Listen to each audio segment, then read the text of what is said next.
And welcome, Finger Lakes basketball fans, to the Upstate Hoops podcast on FingerLakes1.tv.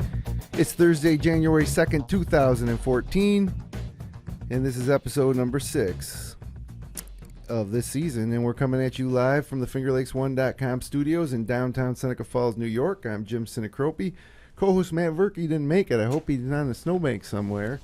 He'll probably be joining us eventually here, but I'm not alone up here tonight by any means. I have Zac Young, head coach of the Lyons in studio. Good evening, Zac. Thanks for making the drive. How you doing, Jim? And I also have 2 seniors from the Lyons varsity boys basketball team. I'm looking forward to talking to D.J. Long and Damien Scott. I always get your names confused. Damon Hunter, Damien Scott. Very similar. Right now. Yeah. So welcome, fellas. Thanks for having us. How were the roads coming in from Lyons? Pretty snowy. Yeah, it's not a great Icy day for too. you guys. Be careful on the way home. Yeah. You got a ride, right? Yeah. Zach's not making you walk. The Upstate Hoops podcast is brought to you by Generations Bank. Generations of service for over 140 years. Visit them online at mygenbank.com. And also by Red's Place, serving great lunches daily in downtown Seneca Falls. Come down and watch all the big games on one of their 10 flat-screen TVs, and check them out online at men'shalloffame.com. And Seneca Meadows Landfill, responsible waste management for the next generation. See how they do it by watching their videos at senecameadows.com. And boom, Verk's here. The roads are pretty bad, huh, Verk? They were. You guys ever hear Matt Verke? You ever hear the name Matt Verke? Yeah. Or Rod Verke? Yep. Yeah. Yeah, being from Lyons. His dad being the legendary coach at Lyons, and Matt was a pretty good player. How you doing, Verk? What's going on? You look a little like frostbitten. You just shovel? No, I was actually playing basketball. It's a long last game. Well, we got these kids from Lyons. We got Zac Young in. We watched Lyons beat Mynderse at Mynderse in a great ball game on Saturday. And first of all, you know, Damien, one thing I noticed about you this year is you're scoring more. Is that something you're looking to do, a coach wants you to do? Yeah. And just looking for your shot more? Yeah. What's the difference between last year, junior year, and senior year? You feel more confidence, or? Yeah. I actually shoot more and everything. I feel like my shot's more better than it was last year. Yeah, that helps. That helps. And DJ, you're one of my favorite players in the league. And the reason why is you look at Lyons in the pregame warm-ups against Mynderse, you're like, who's going to get the rebounds? You know, who's going to guard this guy or that guy? And in any game I see Lyons, and that's what I like about Lyons is you're kind of, you know, they got that underdog mentality and, you know, great chemistry. You know, I seem to exceed expectations. But DJ, you're like a glue guy. You like that type of a tag? Yeah, actually I do. Is that what you're looking to do, the dirty work? Pretty much. Get a lot of putbacks. Now, let's let your coach talk about you guys. What's your take on both these guys, Zach? Seniors with leadership were in a lot of big games last year and are very steady on the court. We have some emotional players, being young, some of our juniors especially. And Damien and DJ from day one this year have kind of set the tone. Very respectful kids, both at school, during the game, outside of school, and you know, are just always working pretty hard to get better. But very even keel during games, and we've had some close ones here the last couple. And just confidence, and you know, are coachable kids, and that helps out for sure. And, you know, talk about, like, you know, the team taking on the characteristics of their leaders. These guys are senior leaders now, and then it's an even keel, and it's, you know, doing your job type of mentality, and I think that kind of trickles down to the whole team. Verk, what do you think after seeing Lyons a couple times? Yeah, just, you know, watching that game the other night, I thought, you know, both you guys had a real nice game. And, I thought we touched on it a little bit. Senior leadership. I thought Damien scoring a lot more this year. And it seems like they had good chemistry against Mynderse in a game that seemed like it was going to go either way. These guys made some plays down the stretch and they pulled it out. Now, tell me about Zac Young practice. How does it go? You guys show up. Let's say it was the practice after you guys one loss this year was to Clyde. Let's say it was the day after the Clyde game, your first practice. How's that go? The first thing we'll do, we get there, we'll warm up, shoot around, and then he'll bring us in the middle, and he'll talk about the game, tell us what we did good, tell us what we done wrong, and then later on we will work on execute plays and try to find stuff better to do next time. And does he run you at all? Yeah. Yeah, we during our practice we run within the stuff we do. We do a lot of up and down and try to have fun with running instead of just doing suicides. Sure, yeah. And of course, you guys like to run when you're in the games too. So yeah. So do you get tired at the end of the games at that pace, or Sometimes. sometimes maybe he should run you a little more? Burke, did your coach used to run you in high school? Scott Oh yeah, Smith? I mean probably similar to I'm sure what Zach does. You do a lot of full court drills and stuff like that. But then at the end we'd depending on if it's the day before a game, not so much maybe. But early on, lots of running. Shoot some foul shots. If you make or miss, you might do a suicide, and you make it, you move on to the next guy. But definitely a lot of running. So, talk about the Mynderse game, fellas. You guys, they ended your season last year in the big house. And now all of a sudden you're playing them twice this year. They're coming to play you guys in a few weeks in Lyons. But you get this game, this rematch, I guess, on Saturday night over Christmas break. Was revenge on your mind at all, or was it just a different season, different teams? You can go. Yeah, it was on my mind a lot. I was kind of upset that they ended our season last year, and we wanted to stop them this time. It actually feels good to play them twice again. So what did Coach tell you about defending Luke Ruddy? Because that's the one thing looking at this game beforehand. That Mynderse has this big guy, Luke Ruddy. Looks like it's going to be tough for you guys to handle. What was the strategy?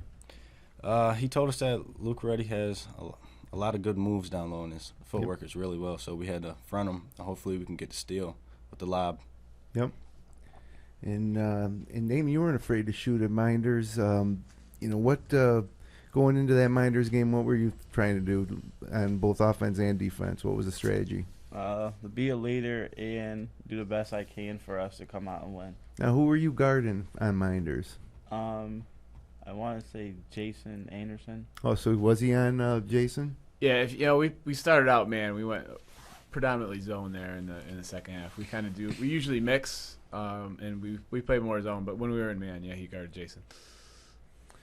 Well, it was a big win for you guys. You guys are all in Class C, and it's an interesting Class C, Verk, with Clyde and Lyons are in the same division, Class C. Clyde Lyons are both C2. I think, what are you guys right now, like a 3, I think? Yeah, we're the 3 seed. Yeah, Calmum is the 2.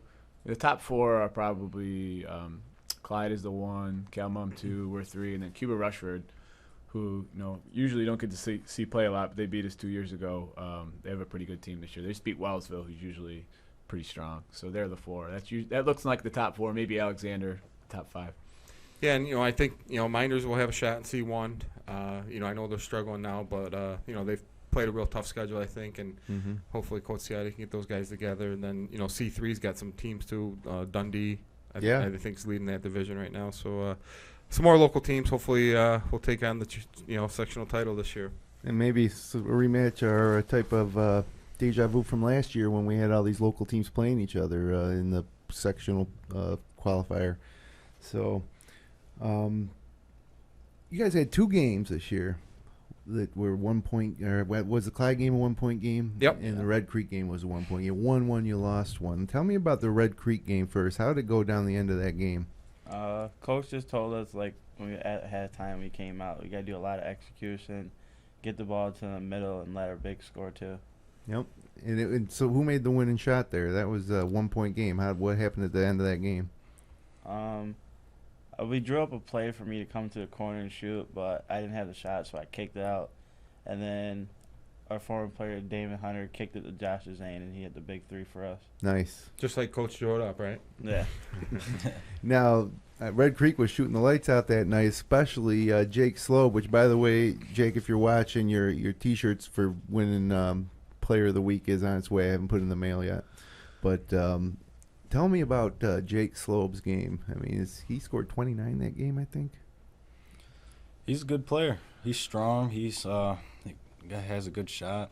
I played against him a couple times on the off season during AAU, and he actually works hard. And he got to the free throw line a lot in that game too. We were in some foul trouble, and he took advantage. He got it, but I think they shot. When I charted it, Red Creek shot 70% from the field in the second half.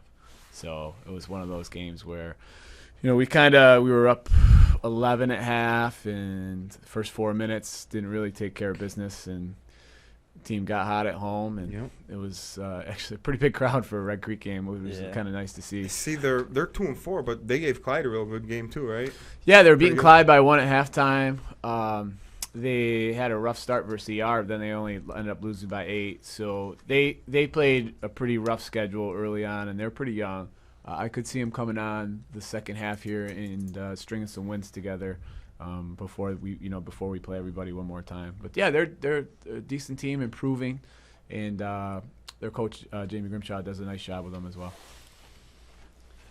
Well, the other 1-point game was a loss to Clyde. You guys were down late, 15 points, I think, in the fourth quarter. You come back, only lose by 1. Similar last year, Clyde came to Lyons and you guys lost, and you went and shared the Wayne County League Championship by beating them in Clyde. What do you guys got to do different the next time you meet on January 22nd, coming up in 3 weeks here? We're going to be there live webcasting that game. What do you guys got to do different on that night to beat Clyde? Just make sure we keep Cam and Jermaine off the boards. How you do that, though? Those guys got 5 inches on you. Yeah, we usually triple box out. Yeah, there you go. Hey, whatever it takes. I saw you guys do that last year, and like I say, the thing about Lyons is before that game, I can remember driving up to the game and thinking, geez, if Clyde's probably going to win this game, they beat them in Lyons, and now they're home. And, they got so much size. And, of course, you had Trey Johnson last year, but at the end of the day, Lyons won that game and, and shared the league title. And Clyde has yet to kind of take that from them over the last 2 years. That should be fun. Each team has some obstacles before then, obviously. North Rose is playing well this year. I think they're still undefeated at, 5 or 6-0. And, hopefully that plays out. Obviously if they came in with Clyde was undefeated in the league and Lyons had 1 loss, that would be great for that game. But, both teams have a ways to go. And, I thought Clyde looked really good the other night against, they blew Mynderse out by, it wasn't even a game, 30-point game. Yeah. And I thought they looked like a whole new team from the first time we saw them. Defensively and their intensity seemed up. And, that's going to be a big challenge for this Lyons team.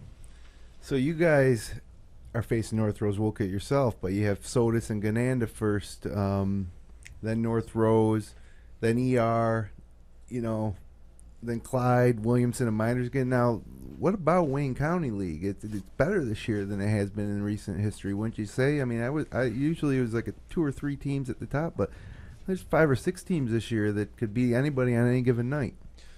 I mean, Gananda just beat Geneseo, and Geneseo is a very good team in their own tournament, and Avon, who usually are a good program. So I think, for Clyde and Lyons to beat a Finger Lakes East team, it doesn't happen very often. And, Red Creek's improved. North Rose is pretty good. It kind of the first 2 years I coached varsity, the league was more competitive. The last 2 years, we've kind of, us and Clyde have kind of been in East Rochester, maybe a step above some of the others. But I think it's definitely more balanced this year for sure. Yeah, it's great to see.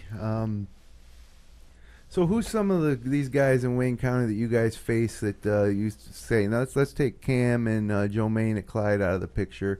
Some of the other players you face, who's some of the better players? Another main player is Chris Dean. He's a big kid. Yeah, North Rose Wolcott. Now, do you have to you guarding him, or are you playing zone that game, or what? I'm not even sure. Can't say anything. We haven't played him yet. Don't give anything away. And how about you, Damien? Some of the guards who's some of the better guards you're going to face this year? There's a couple of them. I don't really remember their names a lot. I'd say there's a Bean kid from Gananda's playing pretty well. Just I've been following the box scores, and the kid from Sodus that we're going to play Ignacio Ruiz, foreign exchange student. Yeah, he's averaging like, probably 20 and 10. He's pretty good. He can do a lot. Big kid? Yeah, he's about 6'3", 6'4". He can do a lot. And one of the most improved players, I don't think he's getting talked a lot about in our league that we play, I think, is the Faniel boy from Clyde. I think he's a pretty big difference maker for them this year. I know versus us, he hurt us early, and he's just very active, very good athlete as far as other teams in the league. super athletic. Yeah. And, it seems like he's added a little better pull-up jumper. And He seems a lot more confident offensively this year. I think he's got a little more freedom from what he did last year. One last thing about we're at the Mynderse game, and PA comes into the game, and we're like, look at this guy, he's a teddy bear. Starts stepping out and banging threes. What's up with this guy? I hadn't seen him too much in the box scores, but he had a big game that night for you guys. Yeah, he does a lot for us. Big, down the stretch when he comes in, he does get good boards, put up good numbers for us. Yeah, well, we were impressed, and I was more impressed that Kevin and WebDog got the name pronunciation right. But yeah, Chris was out all last year with an injury, and he came in this year. Didn't really have much of an off season, and he had did a couple good things in scrimmages, and he had a very nice game for us at Clyde in the second half, and has earned some time for sure. Well, fellas, thanks a lot for coming in. We're going to step aside, take a short commercial break. We're going to come back and talk more about action around the leagues. You guys can stay put, and we'll still talk to you about that. But right now we're going to hear from our sponsors.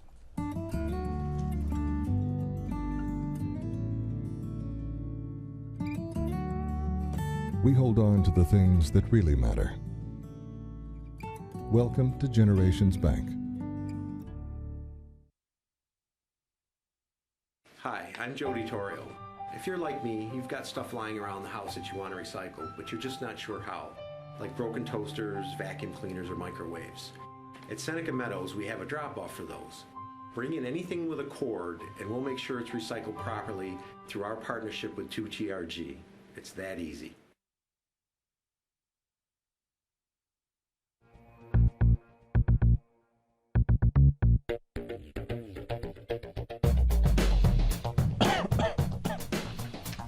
And welcome back to the Upstate Hoops Podcast on FingerLakes1.com. Jim Sinacropi, Matt Verkey, along with Lyons head coach Zac Young and seniors Damien Scott and D.J. Long.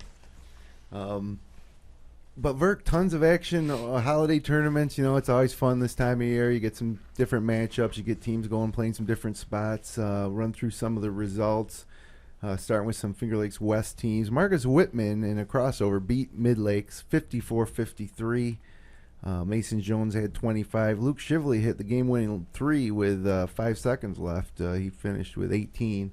And that's just an example, I think, of a team from the East who went to the West and now is, getting a lot more wins. And and that's probably, Whitman's been down for the last few years, so they're getting some confidence over there. And they came in and beat a Mid Lakes team who, Mid Lakes has beat Waterloo this year, so it's a nice win for Whitman. And Whitman's 4-2 after that win. Naples was playing in Prattsburg. They got a win over Prattsburg. I think everybody in the Finger Lakes West is getting wins over Prattsburg. Seems like they're all scheduling them, but and then they also they were defeated by Bath Haverling in that same tournament. In the Prattsburg game, Isaiah Tilley, 7 of 8 free throws in the fourth quarter in the win. And then in a Red Jack tournament, it was Red Jacket defeating Destiny Christian, 66-20. I'm not sure if that's a classic rock band or a basketball team, but Red Jacket with 66-20 win there. Now moving over to Wayne County, Verk, we got to talk a little bit about that Clyde Mynderse game. 66-38, Clyde beats Mynderse. After only losing by 6 in the season opener at Clyde, we thought maybe it would be a closer game, but it was never a game. And honestly, it was 30-11 at half, and the Clyde bigs were sharing the ball, and it was a dominant performance by Clyde. Yeah, and Mynderse obviously didn't have the best effort that night, and I was impressed with Clyde. I thought they made pretty big strides both offensively and defensively from the first time we saw them. And, Mynderse really needs to find themselves at this point in the season, kind of, define some roles and, get the ball to the right guys, and they got to have a little bit better offense. They got guys taking shots where they shouldn't be, and I think they need to get Luke down on that low block and give it to him down there, and forget about getting them outside and stuff like that, put them back inside. But all the credit in that game goes to Clyde. Their bigs played great, and everybody on the team played really well. So shared the ball. It's kind of a boring game to call actually because it was over, and they a lot just of dominated exciting plays though. Speaking of Faniel, remember he goes up off of 2 feet for a two-handed jam, misses it. Ball rebounds out to near midcourt. Doig catches it, throws an alley-oop back to Faniel, and he scores it. There's we were hoping for a couple, get some dunks or something to liven it up a little bit, but and then Mynderse had to bounce back and obviously play Lyons the next night, so they got the rest of their guys at the end of the game. Maybe that was the only benefit. So. And as Zach mentioned earlier, Gananda tournament, Gananda 58, Avon 52 in overtime, and then Gananda defeated Geneseo 65-61, so a nice weekend for them. And then also a Wayne County team in action was Sodus. They defeated South Seneca 53-33. We mentioned Ignacio Ruiz. He had 25. So now to the East.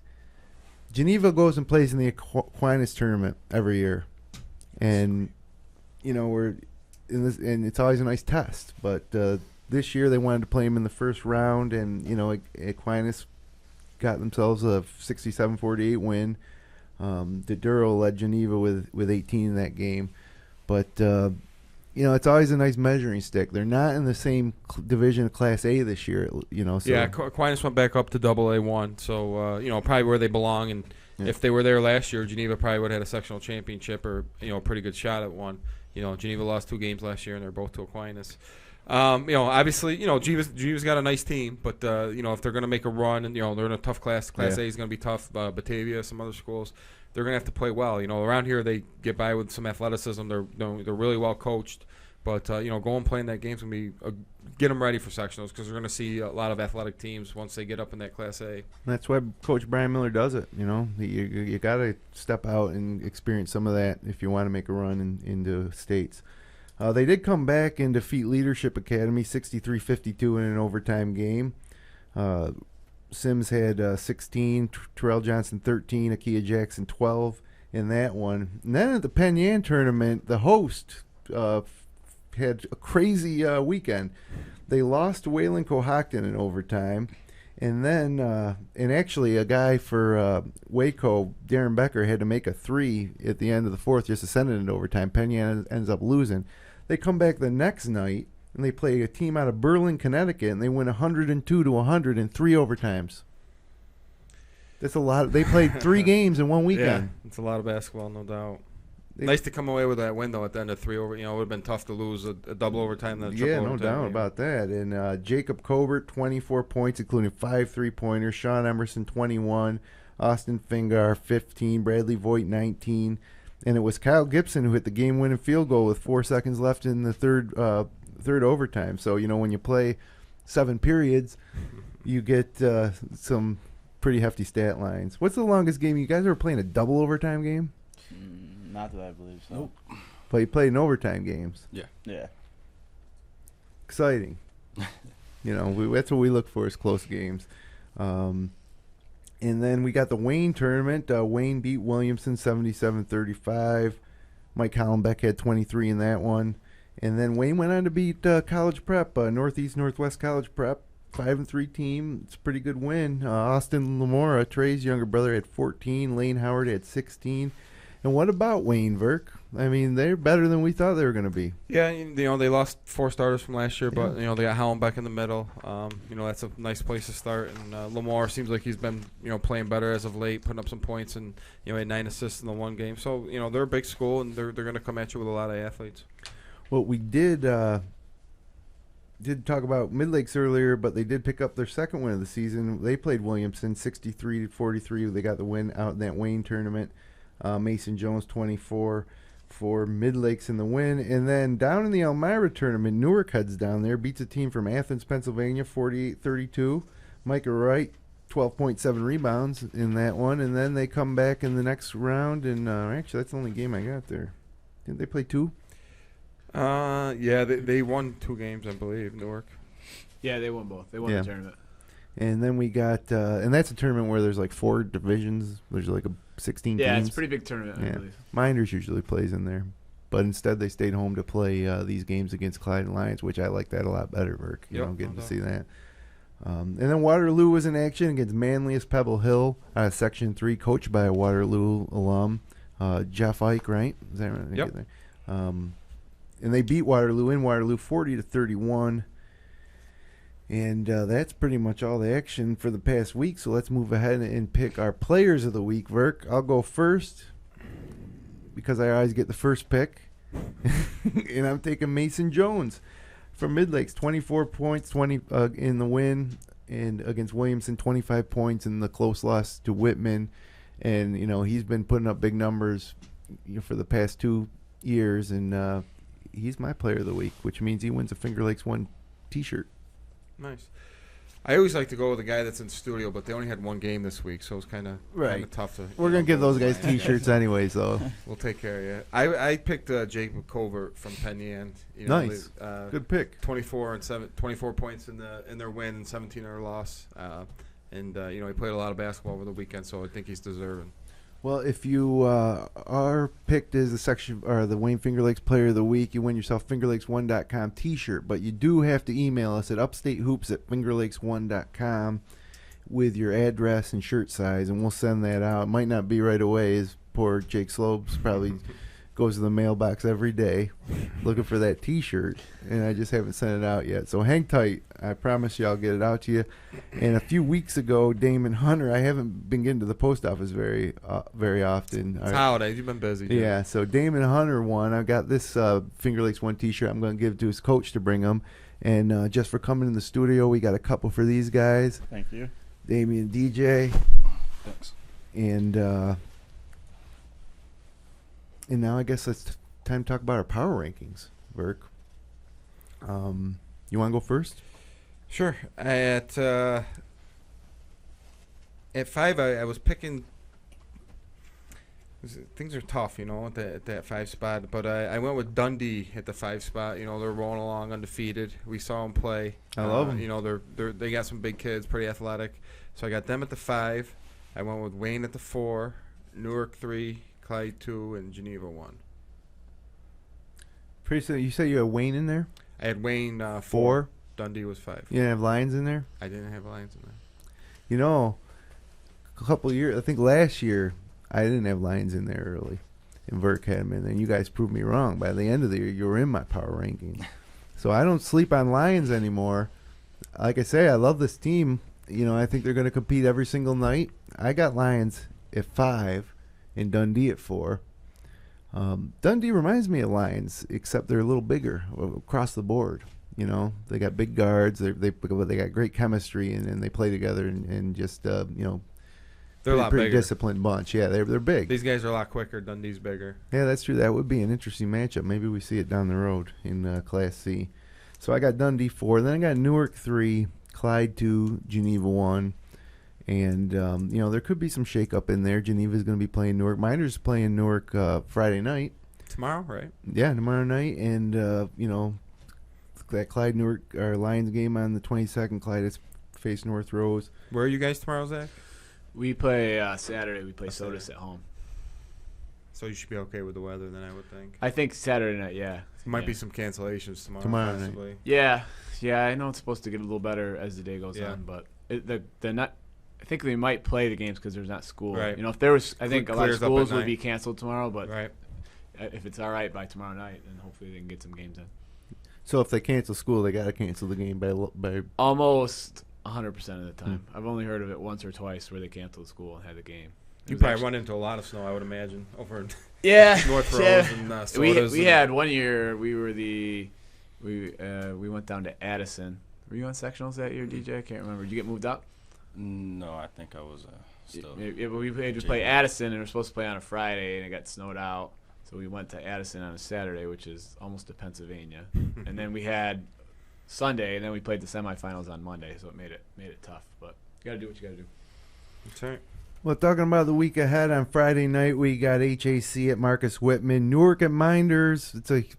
It's another huge game for Mynderse. We keep talking about how their schedule is tough, but you got to win one or two of these tough games to kind of propel yourself into the second half of the season. And I think that Mynderse matches up okay with Newark, and it's at Mynderse.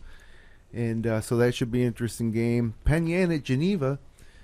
Penn Yan's improved. I think we'll all agree Geneva's favorite in that game, but, it's the type of game where, Penn Yan could surprise. Yeah, and, looking at that Newark-Mynderse game, Newark's going to be pretty motivated in that game.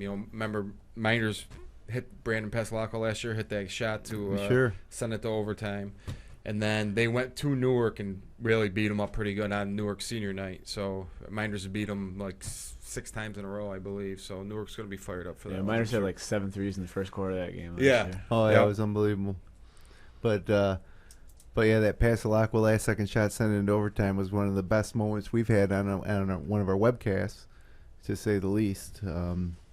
But you got Waterloo at Palmac on Friday night, Wayne at Mid Lakes, and then the biggest game of the year in the West, Dundee at Bloomfield. So we're gonna find out, who's the front runner in the West. Bloomfield took a couple losses over the weekend, but they're a good team. So I think Dundee's probably, hopefully, come out on top there. We've had coaching here and stuff, so should be a good game, and that's that's kind of gonna decide the West, I think. And then Romulus at Naples, South Seneca at Red Jacket. Moving ahead to Saturday night, that big game in Wayne County, Clyde, Savannah at North Rose Wolcott, Marion at Red Creek, Sodas at Lyons. Monday night, Waterloo returns the favor and heads to Fayetteville, Manlius, Pebble Hill for the second game of that home and home. And then Romulus at Marion, Williamson at ER. And then next Wednesday night, Bloomfield at HAC, Whitman at South Seneca, Naples at Dundee, another huge game in the West. If Naples wants to have any chance of repeating their Finger Lakes West title, they're going to have to probably win that game. And Red Jacket at Honeoye. Wayne's playing School of the Arts again. It's a rematch of a game that Wayne won by 1. Gananda at Lyons, or Gananda. I always say Gananda. That's the north. It's Gananda, isn't it, Zach? Gananda. And Marion at Clyde Savannah, North Rose Wolcott at ER, Red Creek at Sodas. So lots of games this week. We'll see if there's some postponements tomorrow night, but then we'll come back here next Thursday night and talk all about it. And fellas, thanks so much for taking the time to come down tonight in the snow and everything. It was great having you in studio. Love watching you guys play. We're going to get another look at you on January 22nd when you play at Clyde. So good luck the rest of the way, and thanks for coming in. Thank you. You're welcome. Thanks, guys. And Zach, thanks for coming in again. And thanks for having us. And we'll be back at 10 o'clock Eastern for the Upstate Orange podcast. We're going to talk a lot about Syracuse hoops with Brad Connor, and Zach's going to hang out with us for that one. So thanks again for joining us on the Upstate Hoops podcast. For my co-host Matt Verkey, producer Jeremy Hunt, I'm Jim Sinacropi. Happy New Year.